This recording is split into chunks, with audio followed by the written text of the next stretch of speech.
অন্তর্বর্তী সরকারের প্রধান উপদেষ্টা ডক্টর মোহাম্মদ ইউনূস দেশের রাজনৈতিক দলগুলোর সঙ্গে তার বাসভবন যমুনায় সংলাপে বসেছেন। এরই অংশ হিসেবে জামায়াত ইসলামের সাথে সংলাপ শেষ হয়েছে। এই মুহূর্তে কথা বলছেন জামায়াত ইসলামের আমির ডাক্তার শফিকুর রহমান। আমরা সরাসরি চলে যাচ্ছি তাঁর বক্তব্যে।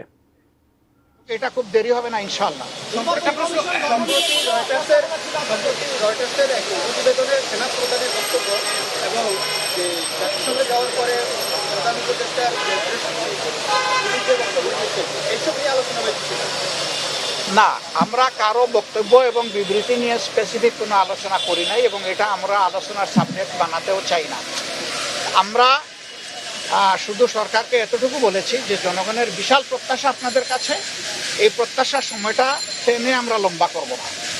এইটাকে যৌক্তিক সময়ে, যৌক্তিক যে শব্দটা, এইটার সম্মানটা যেন বহাল রাখতে পারি আমরা, সেই দিকে আপনাদের দৃষ্টি আকর্ষণ করি। ওনারা কোনো দ্বিমত পোষণ করেন নাই এবং আমরা আশা করি এখানে কোনো সংকট তৈরি হবে না ইনশাআল্লাহ। শিয়া বাটার ও ভিটামিন ই সমৃদ্ধ lily glam beauty soap. Lily, always beautiful.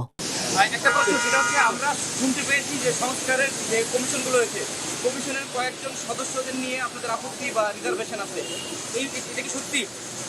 আমাদের আপত্তি বা রিজার্ভেশনের বড় কথা না। সংশ্লিষ্ট মহল থেকে কেউ যদি কনসার্ন উত্থাপন করে, এটা তাদের ব্যাপার। আমরা দলগতভাবে কোনো কনসার্ন উত্থাপন করি নাই। থ্যাংক ইউ সবাইকে, ভালো থাকেন। প্রশ্নোত্তরে আমরা সংস্কারকেই এক নম্বরে গুরুত্ব দিচ্ছি। প্রশ্নোত্তরের এই পর্বটা এত মজাদার যে টাঙ্গাইলের আপনার চমচমের চাইতে আরো মজাদার। তো আগামীর জন্য থেকে গেল। আসসালামু আলাইকুম ওয়া রাহমাতুল্লাহ।